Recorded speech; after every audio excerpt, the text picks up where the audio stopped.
Side and sound in love.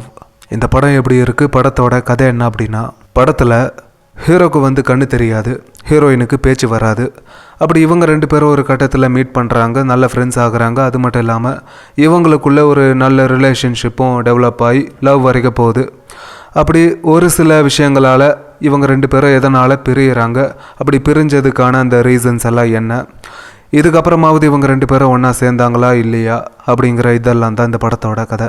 அதாவது இந்த மாதிரி நிறைய படங்களை பார்த்துருக்கேன், நிறைய படங்களை ரிவ்யூவும் போட்டிருக்கேன். ஒரே ஸ்டோரியை திரும்ப திரும்ப எடுத்து அதை வந்து ரிலீஸ் பண்ணுறாங்க, நல்லா உட்காந்து பாருங்கள் அப்படின்னு. அதாவது இப்போ ஒரு படம் எடுக்கிறாங்க அப்படின்னா இந்த படத்தில் இந்த ஸ்டோரி வந்து கொஞ்சம் வித்தியாசமாக கொஞ்சம் புதுசாக ட்ரை பண்ணணும் அப்படிங்கிறதெல்லாம் எதுவும் கிடையாது. இந்த பழைய ஸ்டோரியை வச்சு தான் நாங்கள் இந்த படத்தை எடுப்போம் அப்படின்னு சொல்லிட்டு இந்த மாதிரி ஒரு படத்தை எடுத்திருக்காங்க. சரி, ஸ்டோரி தான் அப்படி இருக்குது அப்படின்னா இந்த படத்தில் இருக்கக்கூடிய விஷயங்களையாவது கொஞ்சம் வித்தியாசமாக ட்ரை பண்ணி கொஞ்சம் வித்தியாசமாக மாற்றணும் இல்லையா, கொஞ்சம் புது விஷயங்களை கொண்டு வந்தால் இந்த படம் பார்க்க நல்லா இன்ட்ரெஸ்டிங்காக சுவாரஸ்யமாக இருந்திருக்க போது அப்படி பண்ணியிருந்தா. ஆனால் இவங்க அதுவும் பண்ணலை. நிறைய படங்களில் நம்ம பார்த்து அதே சீன்ஸை தான் வச்சு இந்த படத்தை எடுத்திருக்காங்க. சரி, அதுதான் அப்படி இருக்குன்னா இந்த படத்தில் வரக்கூடிய இந்த எமோஷ்னல் சீன்ஸ் கூட இந்த படத்தில் சுத்தமாக ஒர்க் ஆகலை. நான் பார்க்கும்போது எனக்கு பெருசாக இந்த எமோஷ்னல் சீன்ஸ் எல்லாம் இந்த படத்தில் பார்க்கும்போது பெருசாக எதுவும் ஒர்க் ஆகலை.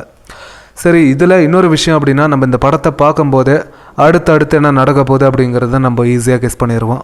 அந்த மாதிரியான ஒரு படம் தான்.